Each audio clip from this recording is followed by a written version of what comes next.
รีกองทัพเพื่อนชาติพระราชอาณาจักรตามเราปกปักที่ทักด้วยเกียรติศักดิ์ศรีจับมือเหนียวแน่นหวงแหนแผ่นปาทัพพีไปมาหาบีขอพีสีจางซาซาสบายดีท่านผู้ชมทุกครับกลับมาพบกันเหมือนเดิมในวันแรงวันประหัสวันที่30ตุลาคม2025ในเวลา 5 โมงนะถ่ายทอดจากสหรัฐอเมริกาเพื่อไปถึงพ่อแม่พี่น้องชาวลาวเขาพวกเฮาอยู่ทุกแห่งคนอยู่ทุกมุมโลกพี่น้องในประเด็นการเมืองลาวถ้าบอกเรื่องการเมืองพี่น้องหลายคนก็บ่อยากฟังการเมืองนะเฮาก็ได้ยินมาได้ฟังมาตลอดว่าการเมืองนี่ไปบอกอยู่ไสไผก็บ่อยากฟังอยู่ในต่างประเทศเขาวัดหมู่ก็บ่อยากฟังไปเฮือนเบิร์ธเดย์หมู่ก็บ่อยากฟังไปเฮือนผูกแขนหมู่ก็บ่อยากฟังคันเว้าเรื่องการเมืองล่ะบ่ได้ก็แต่หนีไปทางข้างเบิดพี่น้องจะเป็นจังซั่นเพราะคนลาวของพวกเขาบ่คิดถึงอดีตของตนเองบ่คิดถึงอดีตของพ่อของแม่ที่พามาแต่ประเทศลาวว่าด้วยเหตุใดพ่อแม่จึงยกครอบครัวต้นนี้ออกจากประเทศลาวด้วยความกลัวบ่กลัวตายบ่ย่านตายบ่ย่านอึดบ่ย่านหิวบ่หรือว่าย่านถูกคุมขังบ่ย่านถูกจับถูกกุมหรือว่าย่านถูกทรมานสุดท้ายคือย่านหิวตายสำคัญสุดและแม่นย่านหิวตายเนาะในระหว่างที่อพยพมาขั้นสุดท้ายแต่ปี1975มาถึงปี1980แม่นหนีภัยสงครามอพยพมี2สุดหนึ่งและแม่นหนีภัยสงคราม1975หลังจากมีการยึดอำนาจจากฝ่ายคอมมิวนิสต์regime จากฝ่ายคอมมิวนิสต์เผด็จการในวันที่2ธันวาคม1975จึงเฮ็ดให้ประชาชนคนลาวทุกเขตทุกแขวงที่อยู่ภายใต้การนำพาของรัฐบาลราชอาณาจักรลาวได้มีความย้านกลัวแตกตื่นในเรื่องเล่าที่ถูกจับถูกกุมถูกคุมขังถูกทรมานและถูกยิงเป้าอยู่ต่อหน้าชาวบ้าน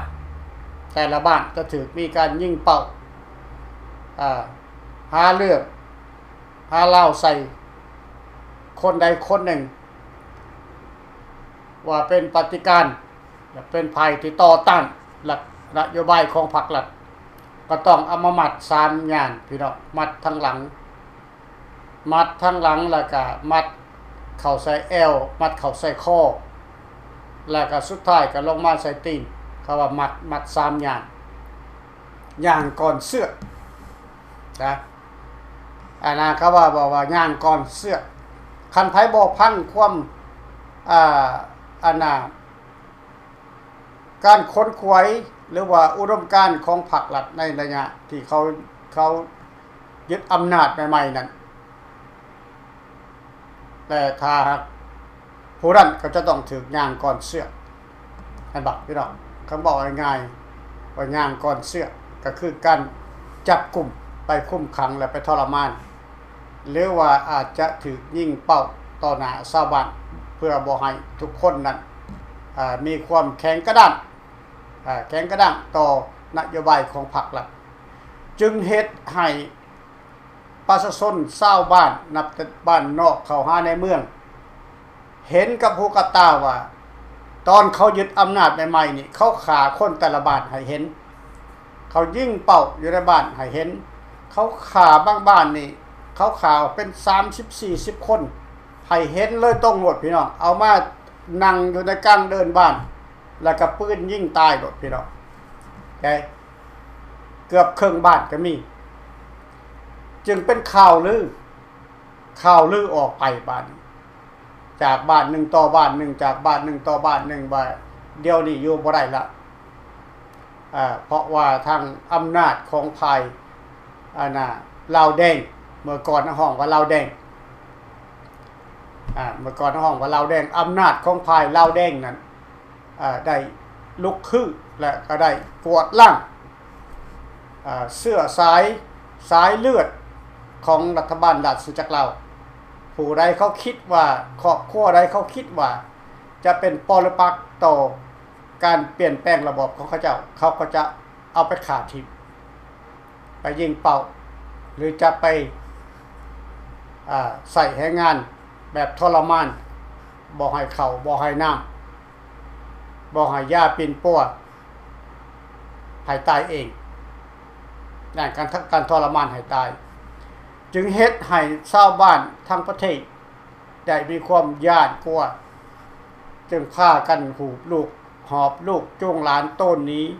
ต้นออกจากประเทศเราไปอาศัยแผ่นดินไทยอยู่ชั่วคราว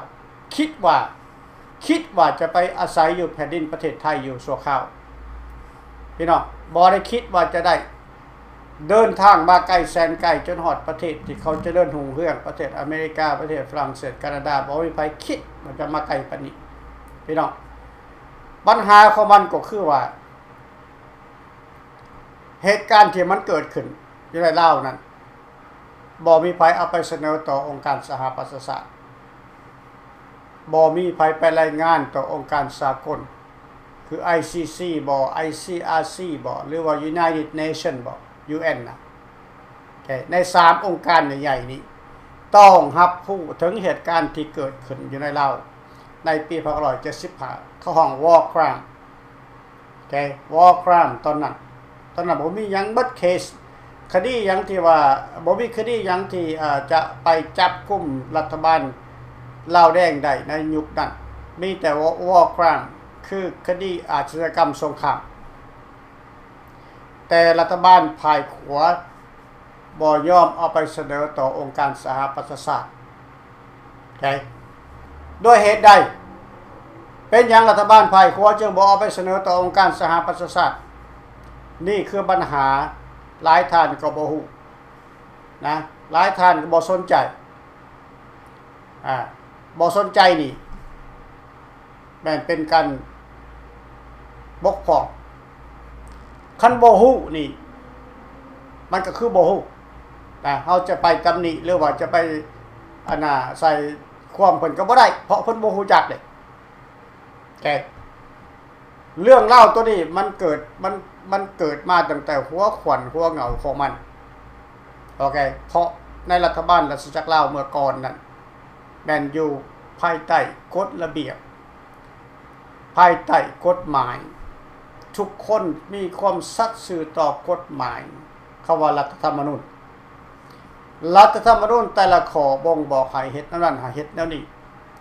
แต่รัฐธรรมนูญบ่ได้บ่งบอกว่าถ้าเกิดสงครามเกิดขึ้นในประเทศลาวถ้าเกิดรัฐประหารขึ้นในประเทศลาวถ้าเกิดการกบฏขึ้นในประเทศลาวถ้าเกิดยึดอำนาจแบบผิดกฎหมายในประเทศลาวต้องไปเสนอต่อองค์การนั้นต้องไปเสนอต่อองค์การนี้บ่มีอยู่ในกฎหมายลาวของพวกเขานี่คือข้อบกพร่องที่เฮ็ดให้เหตุการณ์มันเกิดขึ้นโดยบ่มีไผมีความสามารถจะแก้ไขทางด้านกฎหมายเฮ็ดให้ประชาชนคนลาวทั้งประเทศหลายแสนคนได้อพยพหนีจากประเทศลาวในปี1975ถึงปี1980แม่นอพยพหนีภัยการเมือง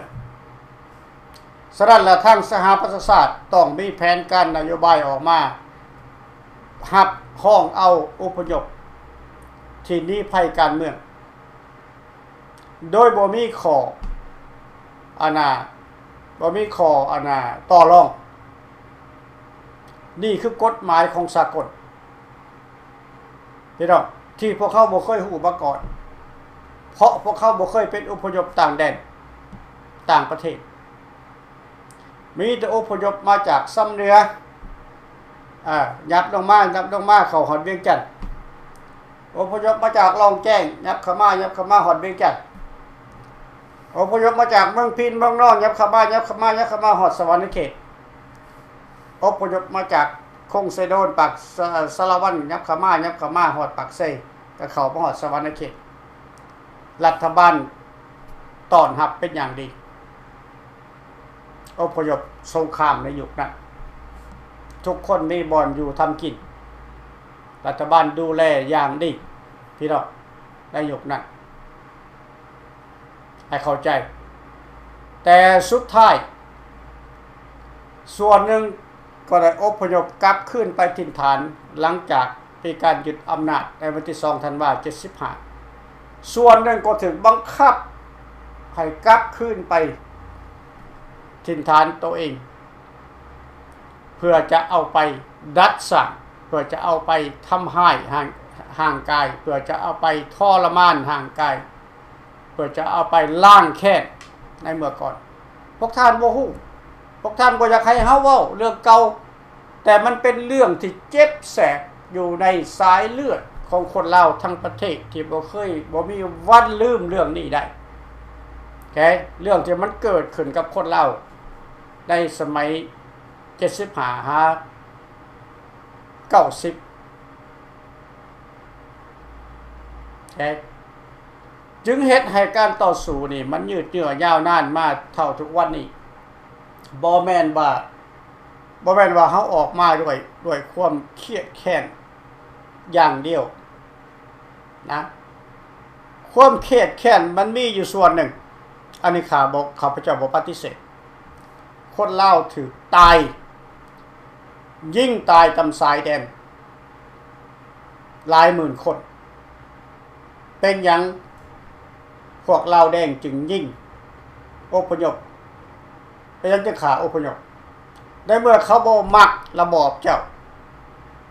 เขาบ่ได้ต่อสู้เจ้าเขาเพียงแต่พายนี้ต้นนี้ออกประเทศเพื่อไปหาถิ่นฐานใหม่บ่อนที่เขาเชื่อได้ว่าเขาจะเลี้ยงชีวิตเขาครอบครัวเขาได้และทหารลาวแดงไปยังถึงไปยิงเขาทุกคนข้าพเจ้าครอบครัวข้าพเจ้าก็ถูกยิงคือกันอยู่ในแคมป์ของน่ะต้นที่แรกบดครอบครัวต้นออกมาฮอดแคมป์ของถือเขายิงเด็กทหารในแคมป์ของนั้นยิงกระพากันแตกสรุปผู้ภัยกลับขึ้นบ้านกลับขึ้นเฮือนของตนเองในกลางคืนโดยบ่มีไผหูจักแถวบ้านบ่หูจักในดึกเที่ยงคืนพี่น้องเพื่อกลับคืนเฮือนบ่ให้ข้างบ้านหูจักว่าเฮาพยายามโตนแกต้นเทือตะบิดบ่ผ่านถูกทหารลาวแดงลัดยิงแต่บ่มีไผเจ็บบ่มีไผตายอันนี้คือเหตุผลพี่น้องและหลายครอบครัวนั่นถูกตายดำสายแดนตายวัดครอบครัวก็มีพี่น้องบ่ได้มาจากครอบครัวก็มีบ่ได้มาทั้งครอบครัวก็มีนี่คือความเครียดแค้นที่เฮาบ่สามารถจะลืมมันได้พวกพรรคละรัฐพวกแนวลาวพวกพรรคละรัฐในปัจจุบันนี้น่ะมันก็ยังเครียดแค้นให้เฮาอยู่มันก็ยังเครียดแค้นให้อพยพอยู่มันบอกว่าพวกใดที่เคยต่อต้านกับพวกมันนี่ยั่วมันกลับบ้านและใส่ยามันให้มันตายบ่ต้องฆ่าแบบเก่าบ่ต้องจับไปยิงเป้าแบบเก่าบ่ต้องจับไปทรมานแบบเก่ามันกลับมาแล้วมันมีซื่อจังได๋ยั่วให้มันตายใจก่อนเมื่อมันตายใจแล้วยั่วเอาเงินมันก่อนยั่วเอาทรัพย์สินมันก่อนได้เงินได้ทรัพย์สินมาแล้วฆ่ามันโดยวางยาพี่น้องนี่วิธีการใหม่ของอุดมการณ์ของพวกแนวลาวขายสัตว์ของพวกลาวแดงบ่แม่นว่าเฮาเครียดแค้นเขาภายเดียวเขาก็แค้นเฮาคือกัน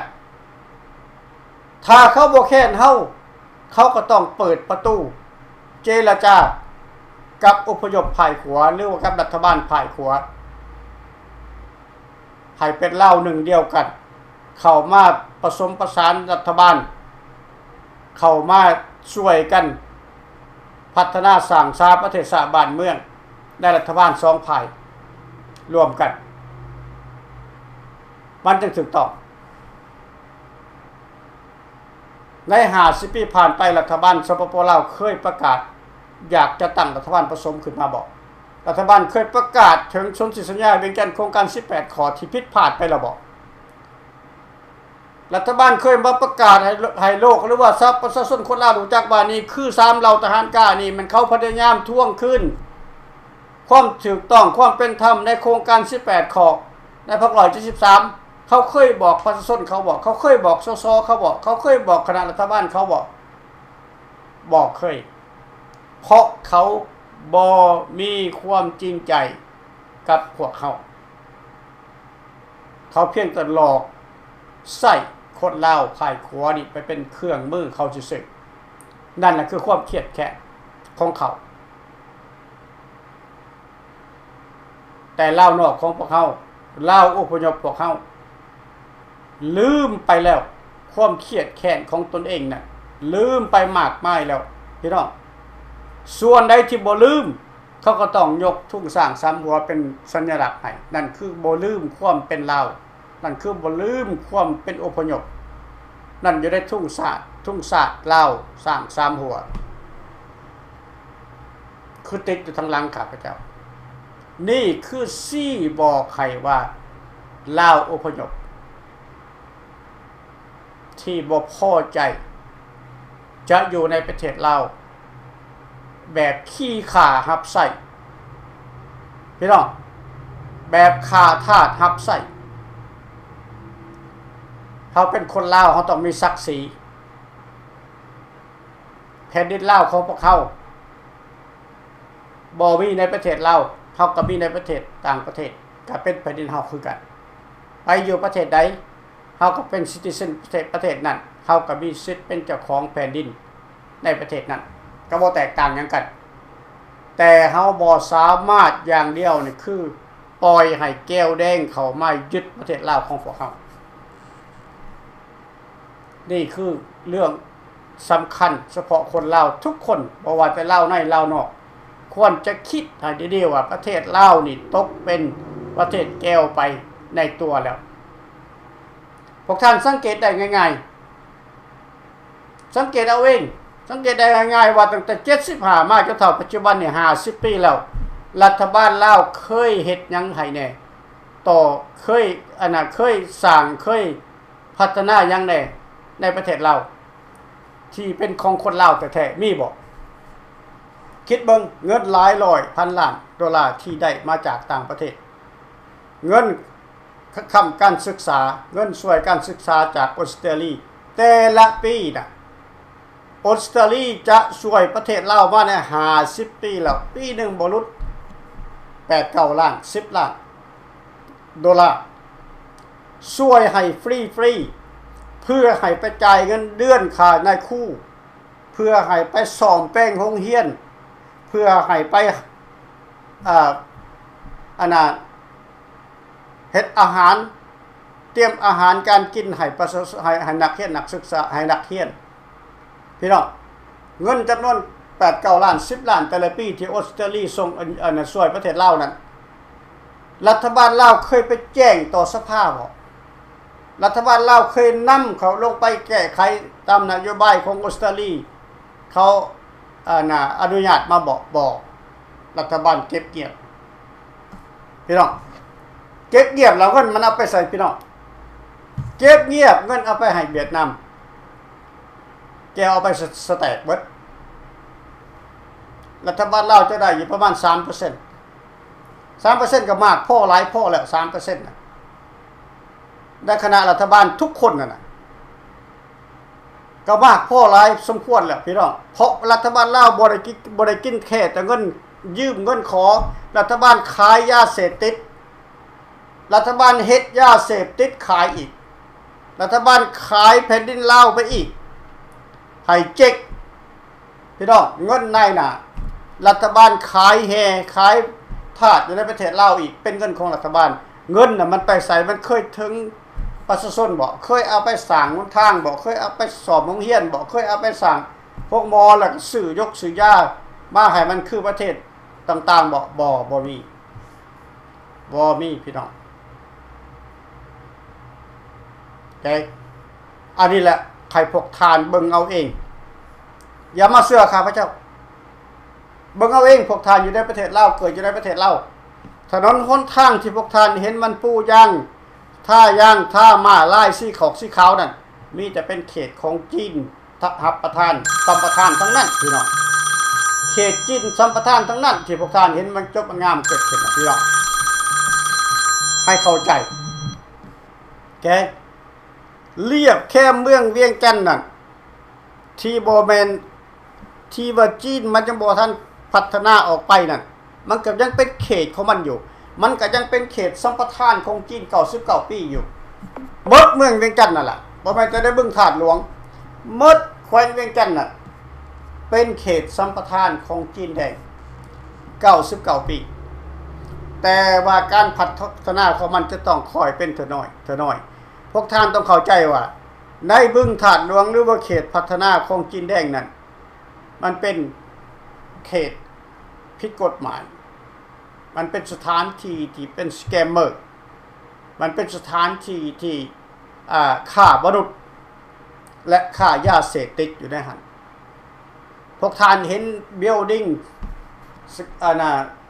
สูง9 ชั้น10 ชั้นจบงามบ่มีคนอยู่บ่มีคนอยู่นั่นเป็นบอนที่เศรษฐกิจพิเศษของเขาซึ่งบ่มีใครสามารถจะเข้าไปสอดส่องได้แม้แต่รัฐบาลเองก็บ่สามารถเข้าไปในหันได้เพราะถูกสัมปทานไปแล้ว99ปีรัฐบาลลาวปัจจุบันนี่จนตาแก่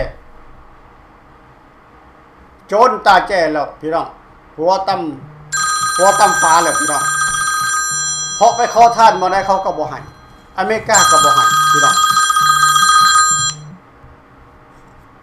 สบายดีท่านแม่คงสบายดีท่านดร.พอลลี่ทักทายสบายดีท่านดร.พอลลี่ยามแรง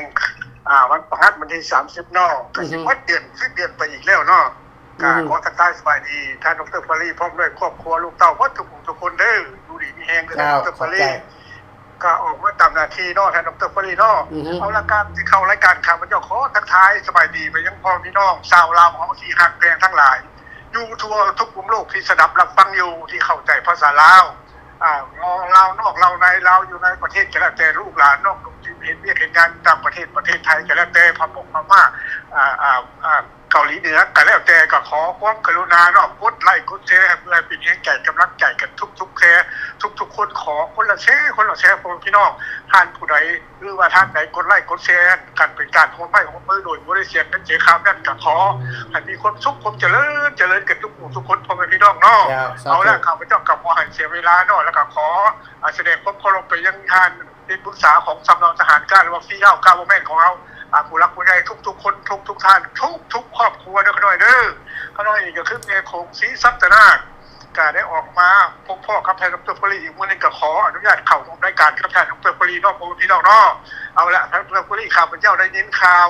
หลายอย่างหลายสิ่งติดตามข่าวอยู่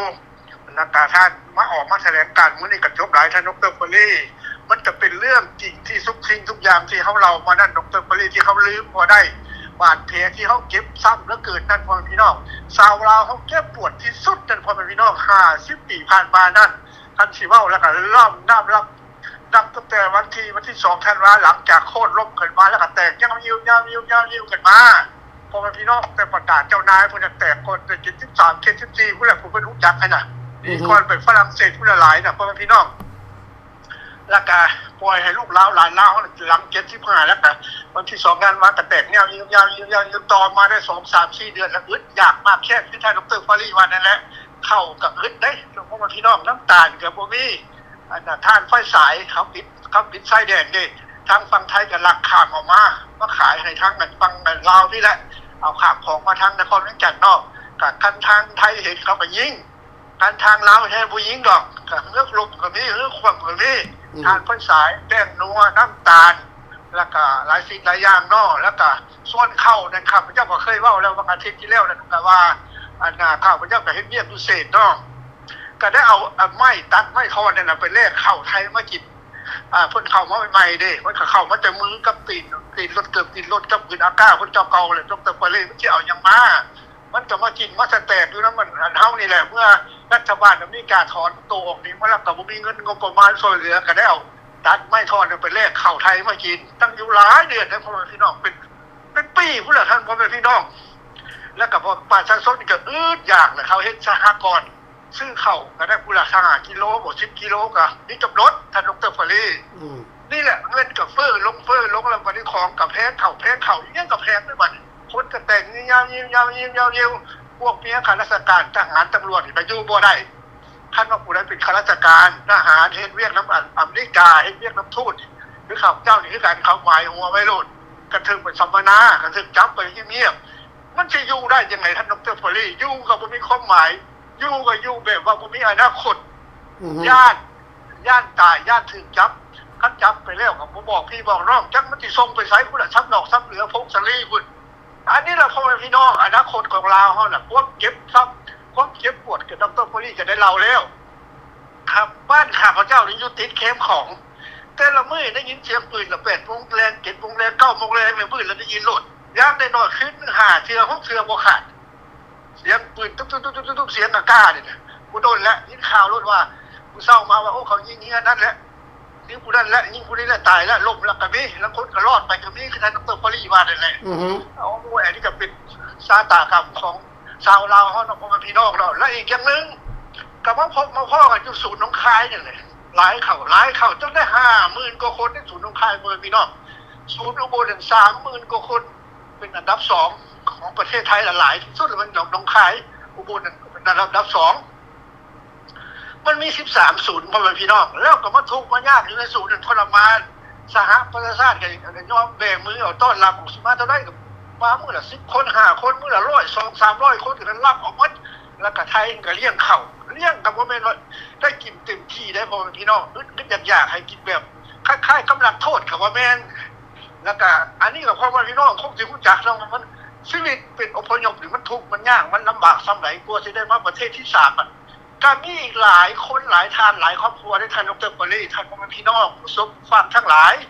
ฟังข้าพเจ้าไว้ค่ะทรมานอยู่หั่นละคนผัวดีเลยเขาถึงจับไปสัมมนากับมาแต่ลูก2คนก็มีผู้ละคนก็มาทั้งผัวทั้งเมียก็ไม่หนีมาทั้งเขาบ่รู้จักกันก็มีญาติซื่ออันนี้มันก็มี 2-3 เหตุการณ์ที่ท่านดร.ปรีเล่ามาอันนี้แหละย้อนว่าเฮาบ่มีอนาคตแล้วก็บ่รู้จักว่าเฮาสิอยู่ทุกข์อยู่ยากส่ำใดเนี่ยนะแล้วบัดนี้ครับเราถึงกลับมาเรื่องสถานการณ์ในปัจจุบันนี้พ่อแม่พี่น้องเห็นบ่สแกมเมอร์เขาปราบอยู่หั่นอันน่ะไทยก็ปราบเกาหลีใต้ก็ปราบพม่าก็ปราบแล่นไปใส่แล้วพ่อพี่น้องปราบหันก็ออกหนีมาหาลาวเงียบปั๊บเดี๋ยวนี้ท่านดร.ปรีรัฐบาลลาวบ่ปราบบ่ยังเงียบปุ๊บเลยบ่ให้ข่าวอย่างเลยเกี่ยวกับสแกมเมอร์นั่นขอโทษทอปานเอาตีนยัดปากรัฐบาลไว้เงียบปากเลยแล้วมันมีบ่อนนึงที่ยังผลิตกันสร้างอยู่ซุมื้อนี่หั่นกำลังสร้างขึ้นอยู่ทางท่าแขกให้พ่อแม่พี่น้องติดตามข่าวเด้อบิลดิ้งกันหลังเขียวๆมันก็บักเจ้าเว้ยไปสร้างแม่อยู่ท่าแขกอยู่เมืองท่าแขกนั่นอันนั้นน่ะก็สิเป็นอันเศรษฐกิจพิเศษคือกันต่อไปมันก็สิเป็นสแกมเมอร์นั่นแหละมันก็สิเป็นพวกนี้แหละพ่อแม่พี่น้องและอีกเพิ่นนึงข้าพเจ้าขอต่อยอดท่านดร.ปรีว่าเกี่ยวกับอันสัมปทาน90 ปีนี่นะมันบ่เป็นแต่บึงท่าหลวงได้พ่อแม่พี่น้องมันเหมือนเป็นในนครเวียงจันทร์กลายเป็นว่าทาโขกทาเขตข้างในมันเอาเก็บวัดพ่อแม่พี่น้องสัมปทาน90 ปีเลยนะมันเป็นเมืองเขาแล้วเป็นเมืองจีนหมดแล้วเป็นแผ่นดินจีนหมดแล้วคันสิว่าแล้วกฎหมายก็อยู่ในจีนควบคุมเศรษฐกิจก็เป็นจีนควบคุมลาวมันเป็นลูกหนี้เขาเป็นคือไก่น้อยเขากำไว้ดิ่งแห้งกับบ่ได้แล้วก็ได้ยินข่าวว่า 2-3 มื้อเพิ่นสิเปลี่ยนรัฐบาลไปคนเราเพิ่นสิเลือกนายกใหม่เอารัฐมนตรีออก9คน10คนนั่นน่ะว่าสิเลือกนายกขึ้นมาใหม่เลือกขึ้นมาก็คือเก่าท่านดร.ปรีพ่อแม่พี่น้องท่านผู้ชมผู้ฟังมันก็อยู่ใต้ส้นตีนหรืออยู่ใต้ขี้แร่ของเวียดนามคือเก่าอยู่ในใต้ภายใต้อิทธิพลของจีนคือเก่าก็ยังติดหนี้จีนคือเก่าเพราะฉะนั้นมันไปบ่ได้เป็นไปบ่ได้แล้วว่ามันสิคืนดีนั่นอันนั้นเขาฮ้องว่าละครการเมืองไปฟังคักๆพ่อแม่พี่น้องเขาเล่นละครการเมืองเปลี่ยนไปเปลี่ยนมามันก็ยุคในพวกคณะของพ วกปฏิวัติคณะปฏิวัติอะไรท่านดร.ปรีพ่อแม่พี่น้องท่านผู้ชมฟังมันก็เป็นลูกหลานของพวกปฏิวัตินี่แหละเขามาคือเก่าเปลี่ยนกันสิว่าแล้วน้องเปลี่ยนกันก็กินมาแดกคือเก่าอันสภาเนี่ยข้าพเจ้าก็เคยว่าอะไรเนี่ยสภานั้นเป็นสภาโจกสภาบ่มีความหมายสภาบ่มีอำนาจนางวาลีราชพงษ์อันกระแบนอยู่คนมากน้ำหลายอยู่แล้วก้าวเว้าแดแต่กับโมก้าวเว้าเต็มเป็นเต็มหน่วยดอกย่านหายโตขึ้นดอกเตอร์ครับเผยอันนี้มันถูกต้องแล้วมาเนี่ยพอเป็นนางวาลีแล้วสิมีอำนาจได้พอพี่น้องเพราะมันสสวมีอำนาจไหนอำนาจสิขาดอยู่กับประธานสภารองประธานสภาลูกประไก่สอน2 คนนั่นเองแล้วก็อำนาจเด็ดขาดอยู่กับประกันสอนไซ4,000 ลูกประคำไตนั่นเองแต่แก้วลูกแก้วเพราะฉะนั้นอำนาจมันอยู่ทั้ง3 คนนี้สภากับบ่มีความหมายสภากับบ่มีอำนาจข้าพเจ้าก็บอกเลยดิมันสิเปลี่ยนอีก5 6 คน10 คน20 คนก็ยากมันก็ยังอยู่ในอำนาจคอมมิวนิสต์คือเก่าอยู่ใต้อำนาจของเวียดนามคือเก่าอยู่ใต้อำนาจของจีนคือเก่าลูกหนี้จีนคือเก่าแล้วเขาก็เอาเรื่องอนาคตของพวกเราเนี่ยข้าพเจ้าว่าคือสิบ่มีแล้วแหละพ่อแม่พี่น้องเพราะฉะนั้นพ่อแม่พี่น้องถ้าได้ยินได้ฟังได้ชมแล้วนี่แหละอยากให้พ่อแม่พี่น้องลูกเราหลานเราผู้เกิดใหม่ใหญ่รุ่นนี่นะให้คิดน้ำบ้านน้ำเมืองเดเห็นบอกประเทศเขมรน่ะเห็นบอกประเทศเขมรนั่นเบิ่งตัวอย่างเอาว่าชีฮานุวิวนั่นสุดท้ายมันจะเป็นเมืองห้างเป็นบ้านห้างเป็นประเทศห้างแล้วก็ทุกติดอีกเขาอีกเห็นบอกจีนมันทิ่มแล้วดิประเทศอื่นเขาก็ทิ่มแล้วดิห้างนี้แต่ว่าเส้นกับลูกสายมันหันกับตระกูลเส้นหันเขากอบโกยกินดิอันนี้คือการกับห้างนี้กับลูกบอกท้องรุ่นนั้นแล้วก็ห้างนี้ลูกว่าไต่สอนเขามีหารนะฮะแล้วก็ข้ามใจ4,000 ลูกหลานเขานั้นที่มีอำนาจอยู่นั่นมันก็คือกันกับเขมรนั่นแหละพ่อพี่น้องอนาคตของเราได้ขาดหน้าดีขามันจะฟันธงไว้โลดว่าเปลี่ยนบ่ได้เด็ดขาดถ้าบ่ออกจากกินออกจากแก้วถ้าเขาบ่เลิกตอนสัญญาลูกสัญญานี่ขึ้นมา18 ข้อนี่ขึ้นมาเอาอนุสัญญาต่ออนุสัญญานี่ฟื้นขึ้นมาพ่อพี่น้องซอยกันเอาอนุสัญญานี่ขึ้นโต๊ะของสหประชาชาติให้ได้นี่คือทางแก้คือทางออกแล้วไล่พวกที่มีอำนาจอยู่ในพวกหมา11-12 ตัวนี่ไล่มันออกอันนั่นแหละพ่อพี่น้องเขาจะกลับคืนสู่เสรีประชาธิปไตยนั่นคือสันติภาพจะกลับคืนมาส่วนลาวนอกที่กลับไปที่ทึกจับเลยนะพ่อพี่น้องอยากบอกข้าพเจ้าสิว่าสุฟังมื้อนี้ลาวนอกเขาที่จับไปว่า 2-3 เดือนที่5 เดือนขึ้นหลังมาจับไป10 คน20 คน5 คน6 คน7 คน8 คนนี่พ่อแม่พี่น้องเข้าใจบ่ที่เขาจับไปนั่นเขาว่าให้สัญชาติว่าเป็นคนลาวไหนเขาเอาว่าปีนึงว่าให้ออกประเทศว่าให้ไปใช้ว่าให้ไปออกต่างประเทศที่ไปใช้กันได้แกล้งเขาว่าให้บัตรประชาชนว่าให้สัญชาติปีนึงจะค่อยมีสิทธิ์ที่เข้าไปอภัยหรือว่าขอได้ขอสัญชาติแล้วก็ขออภัยแล้วก็ต้องมีการกินเงินกินข้าวกันอีกอันนี้แหละพ่อแม่พี่น้องทั้งที่เป็นคนลาวแท้ๆนะพ่อแม่พี่น้องเป็นยังเขาเป็นจังสั้นเขาเป็นคนลาวเขาหนีตายเขาเป็นอพยพเชื่อลาวชาติลาวเขาหนีออกจากประเทศลาวเด้พ่อแม่พี่น้องเพราะมันหนีออกจากแก้วได้พ่อแม่พี่น้องให้เข้าใจตัวนี้ได้เพราะมันเขาหนีออกจากประเทศแก้วได้เพราะมันหนีออกจากเวียดนามคนที่จะให้เขาสัญชาติลาวคือเก่าให้เขาไปทำมาหากินให้ความสะดวกแก่เขามีแต่มือเปล่าไป2 มือเขาสิไปเฮ็ดอย่างใดอันนี้ข้าพเจ้าว่าข้าพเจ้าขอประนามรัฐบาลลาวนี่มันเป็นรัฐบาลมันเป็นรัฐบาลที่มีความยุติธรรมความเป็นธรรมด้วยพ่อพี่น้องมันเป็นรัฐบาลหมานี่หมาขี่เงื่อนออกมาจากธรรมคือข้าพเจ้าว่าอาทิตย์แล้วเนี่ยว่าไม่ผิดดอกพ่อพี่น้องเอาละข้าพเจ้าก็ได้ลงรายละเอียดมากพอสมควรเนาะขอให้เวลาของท่านดร.ปุรีได้อธิบายต่อไปขอขอบคุณใจหลายท่านดร.ปุรีบ๊ายบายขอบใจหลายๆท่านแม่คงพี่น้องการที่แม่ท่านแม่คงเว้าเรื่องกันเขาสิเปลี่ยนรัฐบาลใหม่เขาสิเปลี่ยนสสใหม่แล้วก็เปลี่ยนนายกใหม่นั่นแต่เพิ่นว่ามันก็ยังคือเก่าแม่นมันคือเก่าเพราะว่าการซับซ้อนรัฐบาลอยู่ในประเทศลาวนั้นมันบ่แม่นซับซ้อนหรือเปลี่ยนแปลงเพื่อจะพัฒนาประเทศชาติบ้านเมืองเขาบ่ได้ประกาศว่าเขาจะเปลี่ยนแปลงแล้วน่ะเขาจะเปลี่ยนแปลงแล้วนี่เขาซับซ้อนหน้าที่เพื่อให้มันทั่วถึงกันอยู่ในสมาชิกพรรคคอมมิวนิสต์ของเขาเจ้าในประเทศลาวนั่น พรรคคอมมิวนิสต์นั่นบ่แม่นว่าเบิดในประเทศลาวจะเป็นพรรคคอมมิวนิสต์บ่แม่นได้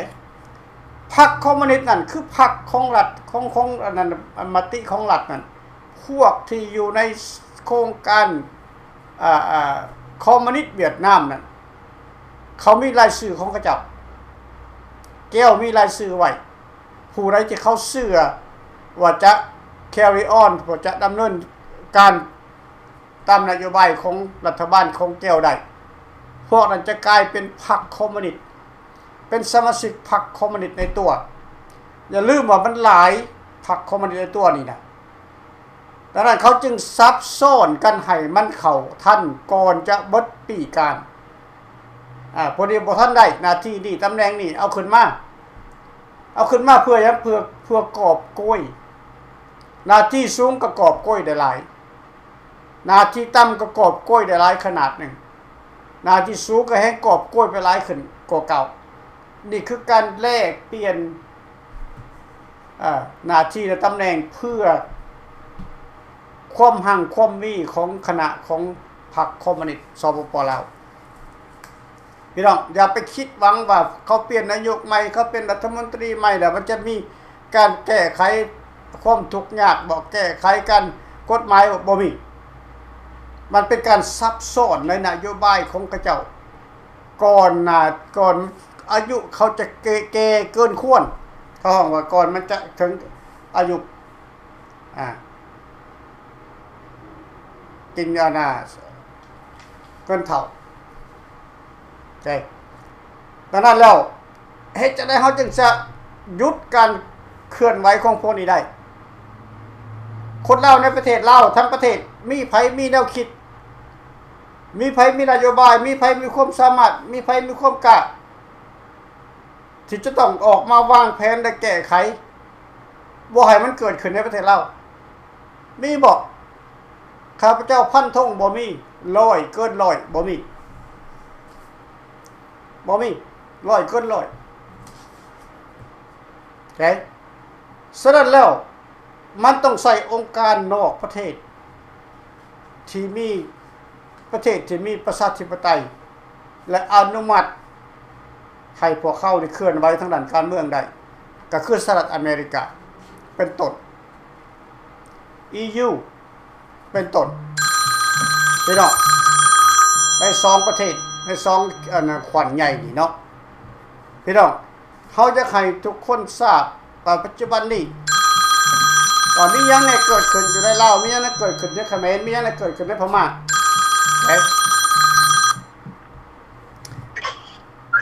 สบายดีท่านผู้หมอกสบายดีท่าน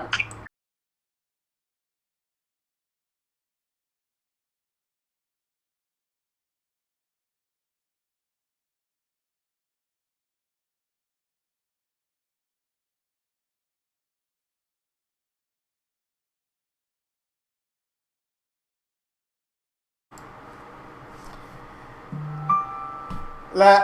ปัจจุบันนี้อเมริกาว่างตาไปใส่ประเทศใด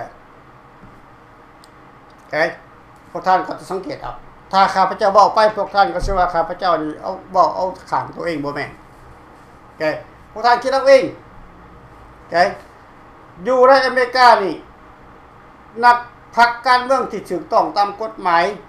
ก็คือมีพรรคเดียวเท่านั้นคือฟรีลาวกับบอเมนอยู่ภายใต้การนำพาของ3เหล่าทัพทหารกาฟรีลาวกับบอเมนที่สามารถผลักดันให้ UN สามารถผลักดันให้ EU สามารถผลักดันให้ทางสภาของอเมริกานี่เข้ามาช่วยในการเปลี่ยนแปลงระบอบการปกครองในลาวอย่าลืมได้พี่น้องตั้งแต่ทหารกล้าเกิดขึ้นมาประเทศลาวมีปัญหารัฐบาลลาวมีปัญหาตลอดปัญหาทางด้านการเงินนับตั้งแต่รัฐบาลนับตั้งแต่ทหารกล้าออกมาในปี2015รัฐบาลลาวได้เงินช่วยเหลือลงหน่อยลงแต่ละปีละปีเดี๋ยวนี้บ่มีเลยการช่วยเหลือจาก UN บ่มีเลยเห็นบ่พี่น้อง ย้อนอย่างนะย้อนอย่างส่วนหนึ่งกับอยู่ด้วยผลประโยชน์ของโดยการกระทำของ3เหล่าทหารกล้าของฟรีลาวกับบ่แม่นนี่ที่ข้าพเจ้าส่งข้อมูลส่งการคำห้องไปถึงรัฐบาลของสหรัฐอเมริกานับตั้งแต่ President Trump เทอม1ต่อมากับ President Joe Biden ต่อมากับ President Trump อีกเทอม1อีกพี่น้องซ้ำบ่นำในปีนี้ข้าพเจ้ายื่นก็ไปหา EU อีกให้ EU นี่รับรู้ในองค์การของฟรีลาวกับบ่แม่นรับรู้ไปทางการพี่น้องเฮาบ่ได้อยู่ล่านะฉะนั้นแล้วเฮาจึงอยากให้พี่น้องคนลาวทุกคนที่มีแนวคิดอยากจะเปลี่ยนแปลงระบบการปกครองอยู่ในลาวนั้น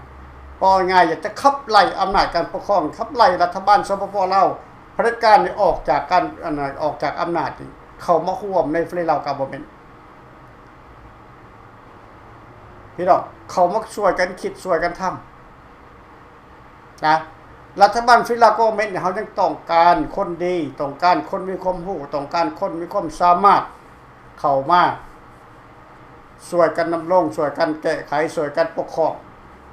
ข้าพเจ้าเห็นหลายบ่อนนำคลิปต่างๆที่ข้าพเจ้าเห็นน่ะมีแต่คนนมๆออกมาเนี่ยข้าพเจ้าภูมิใจหลายดีใจหลายพี่น้องสบายดีท่านน้ำใจ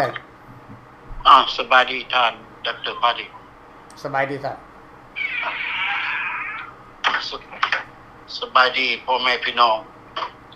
ประชาชนคนรักษาด้วยกันและกับผมด้วยท่านดร.พาดีและสมาชิกที่ปรึกษาต่างๆขอฝากความมาความแพงแถลงการในค่ำคืนวันนี้ก็สิ่งว่าถึงเอาเฮ็ดขึ้นมาแต่ละมือก็ถูกต้องตามแนวคิดจิตใจของพี่น้องประชาชนบ่ว่าทั้งนอกทั้งในและข้าพเจ้าคิดว่าในประเด็นที่ว่าเฮาได้เว้าเรื่องการอพยพหลบภัยจากสหรัฐจากประเทศลาวมาสหรัฐอเมริกาตั้งแต่ข้าพเจ้าจำได้เพราะว่าเฮาผ่านมันได้ทานดร.พอดีได้แล้วเฮาผ่านมันปี1975ข้าพเจ้าหนีจากบ้านเดือน11 75นี่แหละข้าพเจ้าออกบ้านและจนถึงปัจจุบันนี้และข้าพเจ้าอยากว่าในภายในปี1975ฮอด80พี่น้องคนลาวในประเทศนะพากันกัดหัวโปรตีนตัวเองกินแท้ได้ท่านดร.แม่นทุกแท้ไปหาก้อยก็บ่มีหามันก็บ่มีหาเขาหายังบ่มีขุดกระปูได้ตัวนึงว่าสั่นป่นน้ำเครื่องโคกได้ตอนนั้นหิวแท้ๆแล้วคนลาวนะครับนั่นแหละคือความจริงมีเขาบ่มีอยู่มีกินแท้และบัดเฮาเงินว่าเป็นหยังคนลาวที่ว่าหิวขนาดนั้นทิ่มลูกไว้เฮือนทิ่มเมียไว้เฮือนแบกปืนอากาศไปแดนเกิบก็บ่มีใส่แดนน้ำเขาอยู่จังใดอยู่ในป่าอันนี้ข้าพเจ้ามาเงินตอนนี้เนี่ยและพวกนั้นก้าวนั้นทำลายป้ายสีของเขาอย่างนักหนาสาหัสเลยตอนนั้นดร.บริพี่น้องปองไปคือทานบอกมันเนี่ยแล้วมันจับประชาชนคนที่ว่ามันบ่ต้องการถึงสิแม่นบ่มีความผิดบ่มีความผิดโอ้กูอยากฆ่าบักนี้ฆ่าเป็นหยังขายคนลาวฮู้ผัวเอาไปมัดในต้นดวงไส้บ่ต้นมักมีในวัดในโรงเรียนบ่ยิ่งที่ไม่คนเอาคนมาฟ้อนทั้งวงแห่เวียนก่อนจะขาเห็นบ่มันเฮ็ดให้มันปราบคนให้คนย่านบ่ออกดูออกทางมันอันนี้มันความจริงเพราะเฮาผ่านมันมาได้จังหวะถึงดอกแม่นบ่ล่ะแม่นล่ะอันนี้ข้าพเจ้าคิดจังซั่นแล้วเมื่อมันเป็นจังซั่นแล้วเป็นหยังคนลาวเฮาที่วันนี้ลมนี้ตายที่ท่านได้เว้าขึ้นมาด้อยน้ำด้อยข้ามน้ำข้ามผู้ข้ามฟ้าคือเขาดัดขาดัดตายถือเขาป่นเขาจี้อยู่ตามผู้ตามผาตามน้ำของคือเช่นตัวอย่างให้ยกตัวอย่างว่าคนมงที่ว่าเขาจะจากมาจากเชียงคองซ้ำเนื้อมาเมื่อเขาคน บ่เคยร้อยน้ำร้อยบกร้อยในนอกเขาอยู่ในภูเมื่อพวกดังกล่าวนั้นมันก็เอาเหือไปให้เขาจ้างเอาเงินเอาค่ำเขาอย่างเงินหักเงินฟางเขาอย่างนักหนาเมื่อความใกล้จิฮอดจะฟังเดี๋ยวก็พากันโดดมือให้เขาตายหมดเห็นบ่อันนี้มันความจริงเด้อนี่เด้อพี่น้องประชาชนเลยคนความจริงแท้ๆแต่ก็คนลาวเฮาเส้นเดียวกันถือเรื่องผมว่าไม่น้อยๆเลยก็ป่นว่าน้อยๆอันนั้นเฮาจังว่าหนีหลอดหนีตายวิตเพื่อชีวิตง่มมิตรตายเพื่อจะฮอดประเทศไทยหรือตายอยู่ในศูนย์ก็คือเขาขาเขาตายก็มีเพื่อที่ฮอดอเมริกามาตายอยู่ในอเมริกานี่มันเหลือตายจังยังไดถ้าเกิดแม่นถูกต้องอันนี้เฮาอยากให้ฝากข้อนี้ไปถึงพี่น้องคนลาวเฮาที่ว่ารังไร้พ่ายมากเข้าไปหักใส่มันในปัจจุบันแล้วพวกท่านนั่นบ่อายแก่ใจตัวเองบ่อาเยือนทิ้งบ่ตอนมันได้ยิงหัวอยู่ในผู้ในป่าเนาะแม่นแล้วตอนมันยิงลูกแม่น้ำของน้ำของแล้วคนก็เหลือแต่ลูกกับหมู่เอาไปให้พ่อกับแม่ตายล่ะหรือว่าเมียตายผัวยังหรือว่าผัวตายเมียยังตัวเดียวนี้รังไร้พ่ายมากเขาได้เห็นบ่สอนใช้มันเว้าเด้พวกน้อยนุ่มนี่บ่อยากให้มาดอกในเมืองลาวมันรักษายากมันว่าคัน60 ปีขึ้นไปกินเงินเขาน่ะมาโลดพากันมาเลยมาโลดอยากเฮ็ดหยังสร้างหยังเปิดโอกาสให้มันเว้าเห็นบ่บ่มีเงินทุนสิลงให้มันเว้าเบิ่งที่หั่นมันยั่วเอาแล้วเมื่อเจ้าไปหาเขาเดี๋ยวคือท่านได้เว้ามันขึ้นมา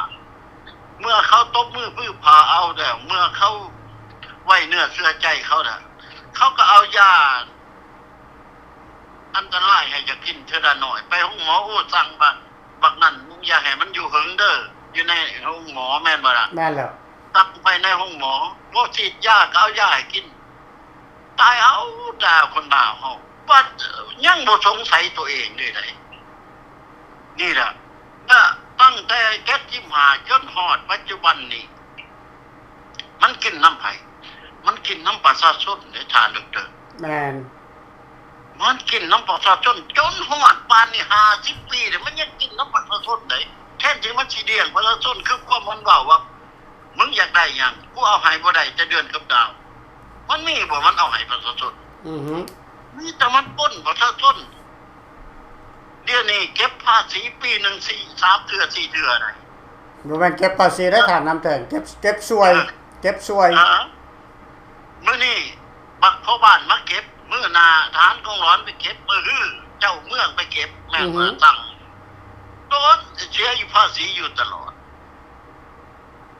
ทุกอย่างอยู่ในประเทศลาวนั่นนับแต่อาหารตกท้องบัก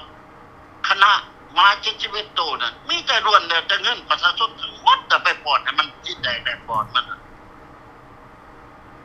บ่มีเงินทางใดเดี๋ยวนี้มันไปตัวบนไดก็บ่ได้เด้มันไปเอาน้ำไผก็บ่ได้มันต้องขูดเอาน้ำประชาชนเมื่อประชาชนนั้น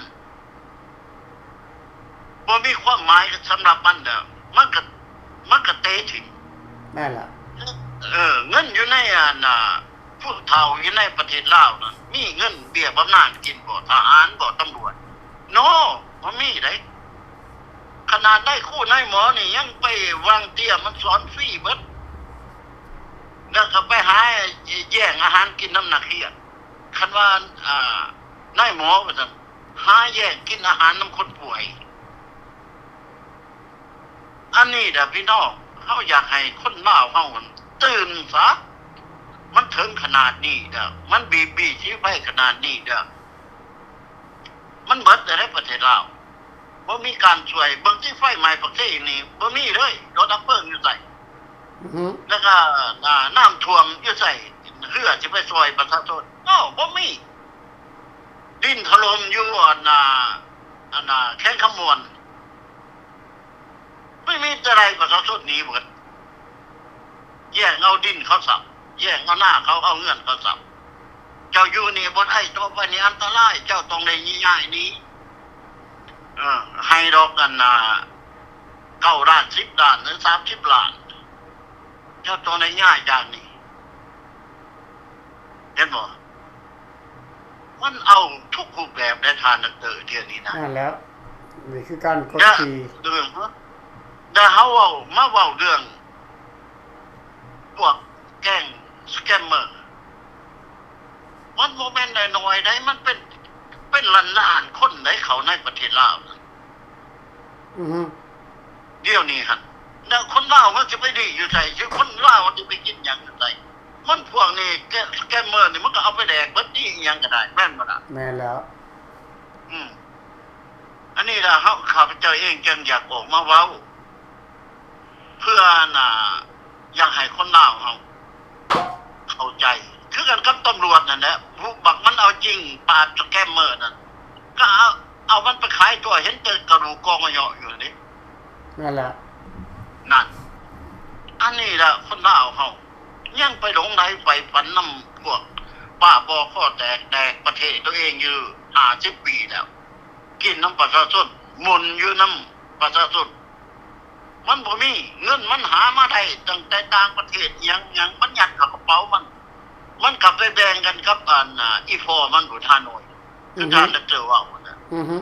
แม่นล่ะมันไปแบ่งพวกนั้นแดกเบิดแต่ประชาชนนั่นนะข้าพเจ้าประเด็นที่ว่ามันนักหนาสาหัสถนนที่ว่ามันเพ่ย้อนรถพ่วงนั่นที่ขึ้นไปแกเอาเครื่องเอาของนั่นมันบ่ได้สนใจเลยบ่แล้วมันบ่ได้สนใจเลยมันอยากเพ่กับเพ่ถนนบ่กูเฮือนกูบ่เพ่กับพ่อมันก็ว่านั่นน่ะ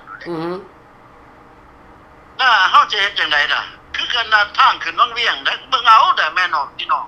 คันถ้าว่าเฮาเว้าตัวแม่นบ่ล่ะเดี๋ยวนี่หูมีตาก็เว้าเอาเบิ่งเอาแข่งขมวนคือกันไปเบิ่งแม่ล่ะถ้าแค่มันเป็นจังได๋ล่ะเดี๋ยวนี้หั่นรถแดนจากปากซี่ไปเวียงจันทน์นี่ตั้ง2 มื้อ 2 คืนได้จังฮอดแต่กี่มื้อนึงคืนนึงแม่นบ่นั่นแหละเดี๋ยวนี้ตั้ง2 มื้อ 3 มื้อได้จังฮอดเพราะว่าทางมันเพ่หลายรถแดนไว้บ่ได้เห็นบ่แล้วรัฐบาลมันมีเงิน800 900 ล้านพันล้านมันเฮ็ดหยังล่ะเข้าบ้านค้าขึ้นห้างกับเมียมันนะกับลูกมันกินกันสบายพวกจำนวน71ตัวมาเบิ่งเอาล่ะพี่น้องเฮาอยากให้คนลาวเฮาหั่นเศร้าคิดไปช่วยประเทศลาวนะเพราะว่ามันทำลายของพวกเฮานี่จนลงจำดินแท้ๆได้แม่นบ่ล่ะเดี๋ยวนี้มันหมุนกินน้ำคนที่ว่ามันทำลายแต่พวกที่ว่ามันทำลายลังได้ไปมากเข้าไปมันให้มันกินหาเงินไปช่วยมันหาเงินไปให้มันคือเงินเฒ่าเงินแก่คนอยู่ในนี่เงินอีหยังคนมากมายมหาศาลเข้าไปหามันสนุกตบมือพื้อพาเอาพวกแก๊งสแกมเมอร์นั่นคนหนึ่งมันบ่แม่นน้อยได้เฮ็ดบ่เมืองไทยเขาจับได้คนหนึ่งมีจังเป็นล้าน2 ล้านบาทพุ่นได้3 ล้านบาท5 ล้านบ่7 ล้านบาทหมด10 ล้านพุ่นได้บักหนึ่งได้เมื่อมันเข้าไปแล้วโอเคมึงให้กูนี่ขนาดว่า500,000บ่หรือว่า10,000หรือ 20,000 บาทแม่นบ่ล่ะมึงอยู่ใจสะดวกมึงอยากเฮ็ดหยังเฮ็ดได้คัน500,000ขึ้นไป500,000 บาทขึ้นไปแห้งขาขึ้นห่างอยู่เฮ็ดหยังมันบ่รังไรไผมาเข้าไปในแกมเมอร์เข้าไปในประเทศลาวนัมเบอร์1แม่นคนจีนนัมเบอร์2แม่นคนเขมรนัมเบอร์3คนพม่านัมเบอร์4แม่นคนไทยนัมเบอร์5แม่นคนเวียดนามเห็นบ่5ประเทศที่ดังไรไผมาข้าพเจ้าคิดว่ามันเหนือคนลาวอยู่ในประเทศลาวนะเป็นคนพวกแน่นอนแล้วแก้เปิดเข้าไปก็ธรรมดาแล้วมันหลายกว่าคนลาวสำใดเบิ บิ่งคือกันก็บึงถาดหลวงเด้อแม่นพวกสีเทาเบิดเต็มหมดแม่นบ่ล่ะ แม่นแหละ มีแต่พวกสีเทาเบิดว่าพวกสีเทามันบ่แม่นที่ทุกอย่างประมองนะมันมีเงินพันล้านได้พวกนี้ก็ได้ อือฮึ บ่แม่นมีแต่เจ้าเวยก็ของเจ้าเวยได้แม่นบ่ล่ะ แม่นแหละคนละเจ้าของ พวกสีเทาอยู่ในพวกสีเทาอยู่ในนครหลวงเวียงจันทน์อยู่บึงถาดหลวงก็ต่างหากได้พวกนั้น อือฮึ อันนี้แหละพี่น้องคนลาวเฮาไปว่าแต่มันเจริญบ่สังเกตหยังกันเบิดรับหูรับตาเว้ารับหูรับตาส้มเซ้ยเขาว่าส้มเอ้ยตบมือนํเขากระตบไปน้ำท่วมกระตบมือส้มเซ้ยเคลื่อนแตกกระตบมือส้มเซ้ยถนนหนทางเป็นหลุมเป็นบ่อกับพากันตบมือส้มเซ้ยเป็นบ่โคกเดือดส้มเซ้ยตบมือส้มเซ้ยมานี่50 ปีแล้วพี่น้องคนลาวแต่มันมีหยังล่ะทุกอย่างเขาจอกหมอของมันหั่นก็ยังเอาน้ำประชาชนไปกินหมดทุกอย่างเอาจากประชาชนไปกินหมดเดี๋ยวนี้ประเทศใดก็บ่ให้ได้ท่านได้เจอเดี๋ยวนี้ บ่แล้วจนตะ บ่ แก่ มีไผ เลย ให้บ่มีไผให้ได้เดี๋ยวนี้ถ้ามีแต่ดิ้นรนปล้นพี่น้องประชาชนภายในให้ได้กินปล้นแล้วปล้นอีกปล้นแล้วปล้นอีกแล้วว่าจากการเอาเงินจากเด็กน้อยเฮ็ดพาสปอร์ตไปเมืองไทยกลับมาตัวเขากลับมาเฮ็ดเขาเฮ็ดอีกกลับไปอีกเสียเงินเอาบ้านไปจำนองเอาเฮือนไปจำนองง้อค้อยไปเขาไปจำนองเฮ็ดเอาไปมาพวกไปหามาให้มันขี้แตกแดกปอดมันก็ถือขาดถือตายมันบ่แม่นดีเบิดไดประเทศเขาก็ได้แม่นบ่ล่ะ มันก็มีคนชั่วคนดีไดผู้ถือข้อห้ายก็ตายปางาง ครับ นั่นอันนี้ล่ะจังว่าเฮาอยากออกมาเว้าให้พี่น้องประชาชนได้เข้าใจว่าภายในประเทศสปป.ลาวนั่นมันบ่แม่นประเทศสปป.ลาวแล้วประเทศแก้วฮานอยแล้วเดี๋ยวนี้หั่นเมื่อมันเป็นจังซี่แล้วเนี่ยนี่ฮานอยมันแห้งคักแล้วสแกมเมอร์เขามาหลายมันมาปล้นเอาเงินน้ำพวกนั้นสแกมเมอร์หั่นเบิ่งบ่เป็นแม่นว่าแหมมันแห้งรวย อันนี้จังอยากออกมาเว้าออกมาว่าออกมาอธิบายให้พี่น้องที่ว่ายังหลงไหลไปฝันนำพวกดังกล่าวนี่ให้เปลี่ยนมุกเปลี่ยนใจพี่ดาวก็แม่นเพิ่นมีผู้สิพาเฮาเฮ็ดพาเฮาสร้างผู้ที่ห่างสิมีผู้ที่ได้สิดีผู้ใดสิมีความสุขกายสุขใจประเทศเฮาสิอุดมสมบูรณ์พากันแห่เข้ามาใส่เป็นหยังสิไปแห่หยังใส่บักแก้วฮานอยแม่นบ่ล่ะ แม่นแล้ว เพิ่นออกมาเป็นรัฐบาลที่ว่าถูกต้องตามกฎหมายแล้วเรียบร้อยแล้วเป็นหยังบ่พากันมาปล่อยกันเป็นหยังพากันเว้าเปิดหน้านี้คือกันครับนุกเขามิ่มนี่ทำทาบ่ได้เงินเบิดเห็นตัวหนูเจอใส่ปั๊บโลดนั่นอันนี้เฮาอยากให้คนลาวเฮาที่ว่าหลงไหลไปพันเปลี่ยนมุกเปลี่ยนใจซะเฮาบ่ต้องไปสนใจกับมันนี่เห็นบอกคือกับช่วงรังสีเดี๋ยวนี้คนแห่เขาใส่ส้มรังสีบึนๆได้เนี่ยเอาเฮ็ดจังได๋คนเขาสิเฮ็ดให้บ้านเมืองเจริญรุ่งเรืองนะเมื่อถือคนลมแล้วเมื่อเขากลับมายืนตัวขึ้นมันก็ได้ดังความหวังเขาคือกับพี่ดาวก็แม่นคันว่าถ้าต้นภายนอกภายในเข้ามาคือส้มรังสีเบิ่งแม่นบ่ล่ะ แม่นละ คันมันบ่ได้คือดังนั่นอันนี้ข้าพเจ้าอยากให้คนที่ว่าพบนี้จากปี1970มา76 77 78ที่ข้อ80นั่นให้ตื่นอกตื่นใจซะพวกเฮายังบ่ทันตายเหมือนไดแม่นบ่ล่ะ แม่นละ เฮาพากันเปลี่ยนมกเปลี่ยนใจพากันกอบกู้เอาประชาธิปไตยของพวกเฮากับพร้อมด้วยทีมงาน3ดาวทัพทหารกลางมีดาวกเวอร์แม่นต์เพิ่นรัฐบาลที่ถือต้องตามกฎหมายนี่เพิ่นเฮ็ดจดหมายไปทุกบอนทุกอย่างเพิ่นอีเมลไปเพื่อขอความช่วยเหลือขอความรู้จากประเทศนั้น บ่มีไผเฮ็ดได้ไดบ่มีไผเฮ็ดได้คือพี่ดาวก็แม่นดอกพี่น้อง แม่น บ่มีอันนี้บ่แม่นคำว่าคือข้าพเจ้าเว้าเอาแต่ฮู้ตัวเองมันบ่แม่นเด้และคันถาว่าพวกท่านคิดจังซั่นแต่พวกท่านตี้เขาไปโคโก้น่ะแล้วมันอยู่.com น่ะเขาไปเบิ่งว่าเพิ่นเฮ็ดจังได๋แหน่เฮ็ดจังได๋แหน่แม่นบ่ล่ะอยู่มีอยู่ในหันหมดความเป็นจังได๋ความเป็นจังได๋อันนี้คนลาวเฮาออกมาเว้ากัน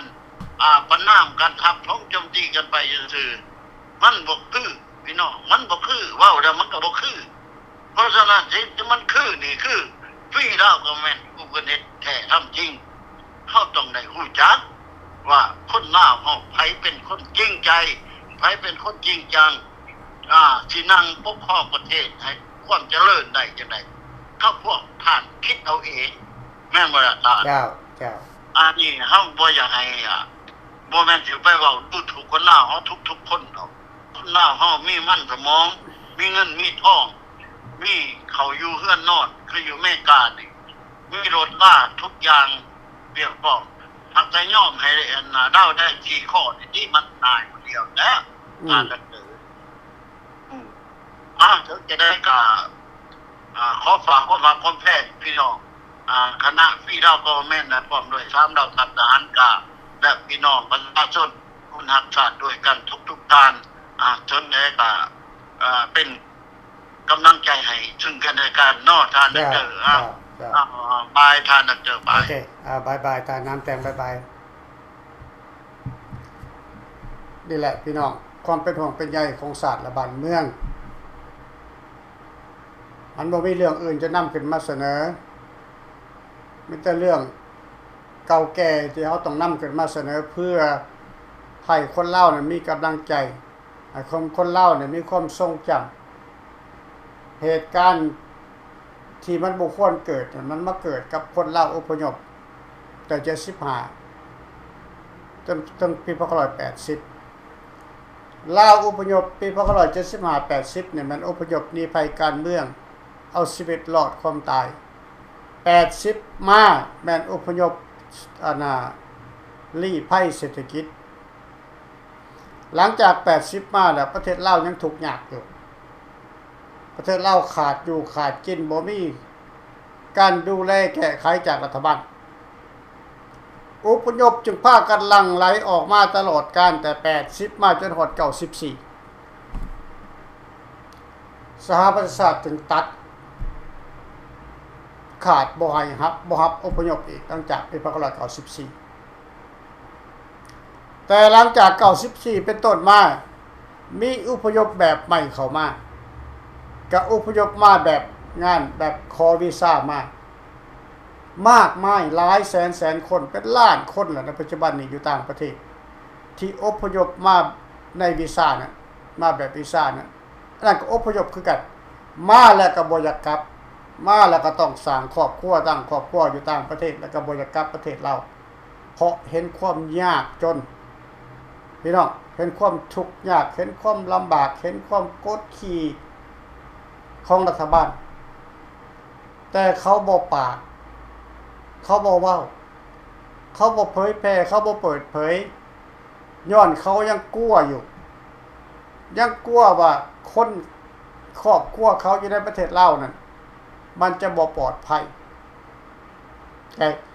นี่คือการกดขี่หนีบเต้งของรัฐบาลคอมมิวนิสต์สปป.ลาว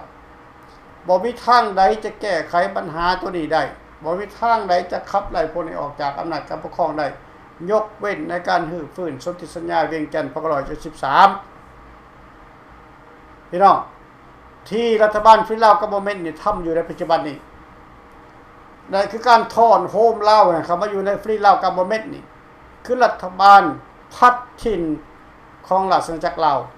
ที่มีชื่อว่าฟรีลาวกับโมเมนต์ชื่อขององค์การคือฟรีลาวกับโมเมนต์โอเคแต่เป็นการนำพาแบบระบอบเสรีประชาธิปไตยของฝ่ายรัฐบาลฝ่ายขวาฝ่ายก้งกันข้ามกับฝ่ายคอมมิวนิสต์ลาวแดงพี่น้อง แจ้งข้าพเจ้าอธิบายแจ้งข้าพเจ้าบ่ได้ปิดบังแล้วก็บ่ได้ย่านกลัวว่าเราคอมมิวนิสต์มันจะเอาผิดอาเมนเฮาได้เพราะรัฐบาลฟรีลาคอมมิวนิสต์เนี่ยลงทะเบียนอยู่ในสหรัฐอเมริกาเรียบร้อยถูกต้องตามกฎหมายสิ่งที่เฮาอยากเฮ็ดในปัจจุบันนี้ต่อไปเนี่ยก็คือการถอนโฮมลาวเข้าบ่ถอนโฮมอยู่ในฟรีลาคอมมิวนิสต์นี่พี่น้องอย่าไปล่อท่าผู้นั้นอย่าไปล่อท่าผู้นี้มันบ่เกิดดอกล่อก็ได้แต่ล่อไปก็มีกระทั่งสุดท้ายมากก็ตายจากกันไปซื่อๆหลายท่านแล้วพี่น้องที่ตายจากกันไปศาสตราจารย์นักวิชาการต่างๆอยู่ฝรั่งเศสอยู่อเมริกาตายกันทุกมื้อพี่น้องตายย้อนอายุแก่อายุเฒ่าพี่น้องย้อนความล่อผู้นั้นล่อผู้นี้ล่อจังซั่นล่อจังซี่โนบ่จะไปล่อมันเถอะพี่น้องฟรีลาวกับบ่แม่นนี่เป็นเซ็นเตอร์ในการถอนโฮมลาวนะเขาต้องการอยากให้คนลาวทุกคนน่ะที่ว่าอยากจะบ่มักระบบคอมมิวนิสต์นี่เข้ามาอยู่ในอันนั้นฟรีลาวกับบ่แม่นนี่น้องนุ่งลูกหลานทุกคนที่ออกคลิปอยู่ในโซเชียลมีเดียทุกช่องพี่น้องเข้ามาร่วมกันเข้ามาเข้ามาล้มกับใน3เหล่าทหารกาหรือว่าฟรีลาวกับบ่แม่นนี่ข้าพเจ้าบ่อยากโทรหาพวกทานเพราะข้าพเจ้าเกรงใจพวกทานข้าบ่ฮู้ว่าพวกทานพร้อมที่จะลิ้นการเมืองลงลิ้นการเมืองแบบจริงจังบ่หรือว่าจะออกมาแค่แต่ประนามเปิดเผยความบ่ดีของพรรคนั่นแหละเท่านั้นถ้าพร้อมแล้วจะเข้าลิ้นการเมืองน่ะพี่น้องเข้ามาโลดน้องนุ่งลูกหลานอยู่ในช่องคลิปต่างๆเข้ามาอยู่ในนี่เฮามีวิธีการปกปิดความลับของพวกเรามีบัดพี่น้องให้เข้ามาเข้ามารวมกันในนี้เนาะข้าพเจ้าก็ได้เรียกร้องถึงพวกท่านเนาะอันนั้นก็ตามเนาะมื้อนี้ก็ขอจบไว้สำนี้ซะก่อนมื้ออื่นเป็นวันศุกร์วันที่31แม่นบ่ได้เปิดรายการเพราะเป็นวันฮาโลวีนเนาะข้าพเจ้าก็จะได้ทำหน้าที่ตามเดิมแต่ละปีเนาะเหมือนกับทุกท่านนั่นล่ะจังได๋ก็แฮปปี้ฮาโลวีนล่วงหน้าขอขอบใจพบกันใหม่ในอาทิตย์หน้าขอขอบใจ